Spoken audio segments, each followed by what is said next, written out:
Cześć! Witajcie w moim nowym filmie, który jak widzicie pojawił się dość szybko, bo jest to drugi film w jednym tygodniu, ale jest to film bonusowy z okazji takiej, że mamy Halloween.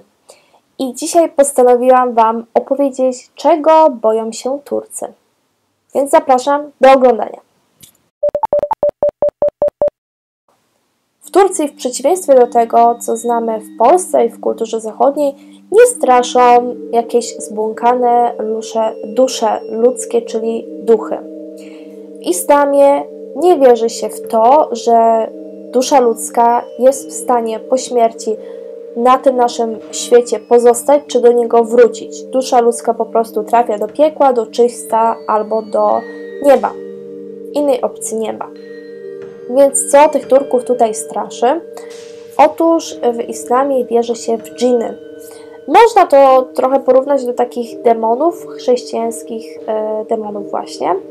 No i co to są te dżiny? Więc według Koranu Bóg stworzył 3 rodzaje istot rozumnych. Są to po pierwsze aniołowie stworzeni ze światła, którzy zostali pozbawieni własnej wolnej woli. Drugimi istotami są ludzie stworzeni z gliny i ludzie posiadają własną wolę, wolną wolę. No i trzecimi istotami są dżiny stworzone z ognia bez dymu i dżiny podobnie jak ludzie posiadają wolną wolę. Dżiny są bardzo podobne do ludzi. Po pierwsze, dżiny rodzą się, dorastają, biorą śluby, mają dzieci, umierają. Mogą być różnego wyznania, mogą być muzułmanami, mogą być chrześcijanami, mogą być Żydami, mogą być ateistami, no jakakolwiek religia istnieje. Poza tym dżiny, podobnie jak ludzie, odczuwają emocje, mogą odczuwać radość, smutek, żal, przygnębienie itd. Dżiny żyją od ludzi o wiele, wiele dłużej, no i dżiny po śmierci również mogą trafić do piekła albo do nieba, w zależności od tego, jakie życie prowadziły. No i dżiny dzielą się na te dobre i te złe. Te dobre z reguły starają się pomagać albo są po prostu neutralnie nastawione wobec ludzi, natomiast te złe uprzykrzają nam życie, straszą itd. No i te złe dżiny mogą nękać człowieka, straszyć go. Podobno też dżiny mogą się zakochać w człowieku. I jeżeli taki dżin się w człowieku zakocha, no to nie jest takie fajne i przyjemne, bo ten dżin po prostu jest zazdrosny, on na przykład naszego partnera uprzykrza nam życie i tak dalej, więc to nie jest mile widziane. W związku z tym też w islamie istnieją coś jak egzorcyzmy, tylko właśnie prowadzone według tego, jak zaleca to islam. No i te egzorcyzmy odprawia oczywiście imam. Ale wracając do tych złych dżinów, to one bardzo często są jakby pomocnikami wróżek, szamanów, magików, więc pójście na przykład do wróżki i pytanie się o przyszłość jest tak samo postrzegane jako grzech, tak jak na przykład w kościele katolickim, bo ta wróżka nie wyczytuje wszystkiego z kart, tylko wszystko, co ona mówi, podpowiada jej właśnie dżin, bo dżiny są dla nas niewidoczne, nie możemy ich słyszeć, więc one żyją wokół nas i tak naprawdę mogą obserwować nas przez całe życie, mieć informacje o wszystkim, co się w naszym życiu dzieje obecnie i na temat przyszłości mogą się na tyle wypowiedzieć, na tyle, ile wiedzą, bo potrafią podsłuchiwać na przykład rozmowy aniołów w niebie, więc mają jakiś tam dostęp do przyszłości, ale oczywiście jak to złe dżiny dodają troszeczkę od siebie kłamstw, więc no nie do końca powinniśmy w to wszystko wierzyć. Ogólnie za grzech i coś niedobrego przyjęte jest wróżenie, jakieś magia, czary i tak dalej, czyli to jest podobnie złe jak w kościele katolickim. Jest jeden pan, który jest podobno jakimś znawcą w temacie dżinów i nazywa się on Dżemaleddin İpek Bayrak. On napisał książkę Kaderin Şifresi i on również pomagał w stworzeniu filmu horroru na temat dżinów i według tego, co on powiedział w jednym wywiadzie, to dżiny mają od 30 do 50 cm. Ogólnie wyglądają tak jak my, mają tylko spiczaste uszy i tym się różnią od nas, no i mają też stopy jakby odwrócone do góry nogami, czyli jakby podeszwą do góry, że takich po prostu stworzył Allah i przez to możemy na przykład te dżiny odróżnić od człowieka. Język dżinów. Dżiny posiadają swój własny język, który my, ludzie, nie jesteśmy w stanie zrozumieć, natomiast dżiny są również w stanie porozumiewać się i rozumieć wszystkie istniejące języki ludzkie. Gdzie mieszkają dżiny? Dżiny praktycznie mieszkają wokół nas. Są wokół nas, nie widzimy ich, nie słyszymy ich, nie dostrzegamy ich. Ale dżiny nie lubią głośnych miejsc, więc najczęściej mieszkają na przykład na przybrzeżu albo na ruinach. Poza tym lubią też brudne miejsca, więc wysypiska śmieci są dla nich idealne. Mieszkają także na cmentarzach, w łaźniach, toaletach, no ogólnie ciemne i wilgotne miejsca. Co jedzą dżiny? No bo coś jeść muszą. Otóż dżiny bardzo lubią podobno przypaloną skórkę cebuli. Podobno lubią też dym. Dobre dżiny lubią kadzidło, złe nie lubią kadzidła. Podobno lubią też jakieś przetwory, resztki z jedzenia, w którym znajdowała się mąka. Tyle z tego, co wiem o tych dżinach. Przejdźmy więc do tego, jak ich obecność na co dzień można zauważyć w życiu normalnego Turka. Oczywiście w Turcji większość ludzi to muzułmanie, więc wierzą oni po prostu w istnienie dżinów. I to można zauważyć na co dzień, oczywiście nie zawsze, w zależności od tego, kto jaką wiedzę posiada i w co wierzy. Ja na przykład zauważyłam to pierwszy raz, kiedy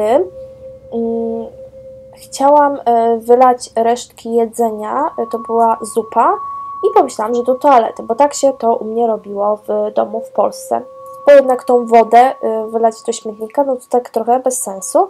No i w tej wodzie bardzo często są jakieś kawałki jedzenia, więc zlew by się zatkał, dlatego wylewaliśmy zawsze do toalety. Natomiast mąż powiedział, żebym tego nie robiła, bo to może przyciągnąć jakby dżiny. I oni wylewają takie rzeczy do zlewu. Tak. Dalej. Śniadania do łóżka. No to też nie jest takie fajne, jeżeli chodzi o Turcję, bo wiadomo, jak jemy, to są jakieś okruszki, kruszymy i tak dalej.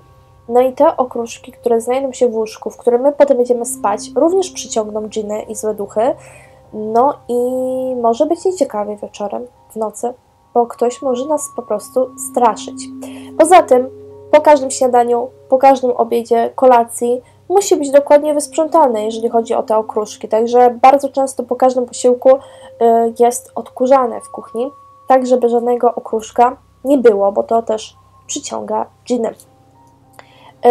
Woda od makaron, na przykład jak się wylewa. Jedna osoba mówiła mi, żebym, jak będę odsydzała makaron, to żebym najpierw odkręciła zimną wodę, a potem zaczęła odsydzać makaron, bo ta gorąca woda może jakby oblać dżina, który gdzieś tam sobie w tym ciemnych rurach siedzi i on może być zły po prostu i no, uprzykrzyć mi życie. Druga osoba powiedziała na przykład, żeby przy wylewaniu takiej wody, przy odsydzaniu makaronu, że trzeba wypowiedzieć specjalną, króciutką taką modlitwę, jakby chroniącą przed dżinem.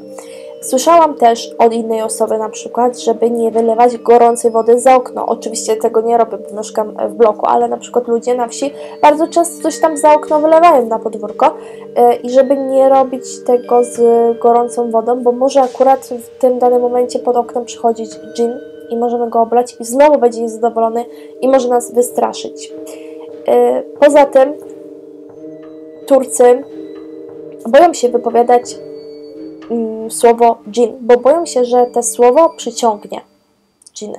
Dlatego używają takiego sformułowania udź harflary, co oznacza po prostu jakby 3 literowe, jak to przetłumaczyć, 3 literowce? Może to tak przetłumaczmy. No ogólnie porównajmy to do tego, co jest w Harrym Potterze, czyli tego, którego imienia nie wolno wymawiać, tak? Więc wymawianie nazwy imienia Jean, no może je przyciągnąć do nas, a tego byśmy nie chcieli.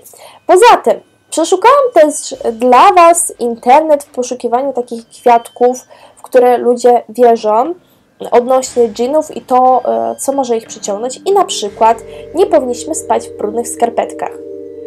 Zakładam, że mało kto śpi w brudnych skarpetkach i na pewno chyba nie mają na myśli takich skarpetek, wiecie, uwalonych błotem czy coś, tylko po prostu jakieś przepocone, znoszone i w ogóle. Że to może przyciągnąć. Poza tym tutaj też piszę, i to też było dość zabawne, żeby myć zęby przed spaniem, bo resztki jedzenia, które się znajdują między zębami w szczelinach, są zjadane w nocy przez dżiny. I to było takie trochę zabawne, jak to przeczytałam. I powiedziałam to mojemu mężowi, na co on zareagował tak. Moim zdaniem nie powinniśmy mieć zębów, bo te dżiny są takie biedne, one też muszą coś jeść, więc no, taki śmieszek z niego. Zobaczymy, jak mu kiedyś dżin przyjdzie, będzie w zęby zaglądał. Wieczorem nie powinniśmy patrzeć za długo w lustro, bo możemy dżiny zobaczyć. Tutaj też ciekawe było to, że ktoś napisał, że dżiny w drzwiach do łazienki, czyli jak przechodzimy przez te drzwi w przejściu do łazienki, że w tym miejscu kładą swoje dzieci. I kiedy zamykamy drzwi od łazienki, nie powinniśmy trzaskać tymi drzwiami, bo możemy je w ten sposób zabić albo uderzyć. I wtedy ten dżin się ze złości. No i będziemy mieli wtedy już przerąbane. Poza tym też, jeżeli na przykład słyszymy jakby lecącą wodę wieczorem i ta woda leci jakby, ten głos słyszymy wtedy, kiedy się zbliża ostatnia modlitwa, to prawdopodobnie to są muzułmańskie dżiny, które jakby wykonują abdes i rytualne obmycie do modlitwy. No, także takie różne smaczki znalazłam w internecie i się z Wami tutaj podzieliłam. Wydaje mi się, że są dość interesujące. No, ja takich rzeczy nie słyszałam tutaj w Turcji, no ale ciekawe było to, co tutaj mogłam przeczytać. I jeżeli interesuje Was ten temat właśnie nie tylko straszenia, ale też ogólnie pogrzebów, cmentarzy, jak Turcy jakby dbają o pamięć o zmarłych, to zajrzyjcie koniecznie na kanał Kawa po turecku, gdzie Magdalena i Nuri właśnie na te tematy nagrali filmik i opowiadają, jak to wygląda w Turcji. Jeżeli jesteście ciekawi kolejnych filmów, to zostawcie subskrypcję, będzie mi bardzo miło. Poza tym też zapraszam na mój Instagram, gdzie codziennie staram się udostępniać co nieco z mojego codziennego życia w Turcji i tam mam główny kontakt z ludźmi. No i zapraszam Was też na kolejny film, który ukaże się już niebawem na kanale. Tymczasem do zobaczenia. Pa!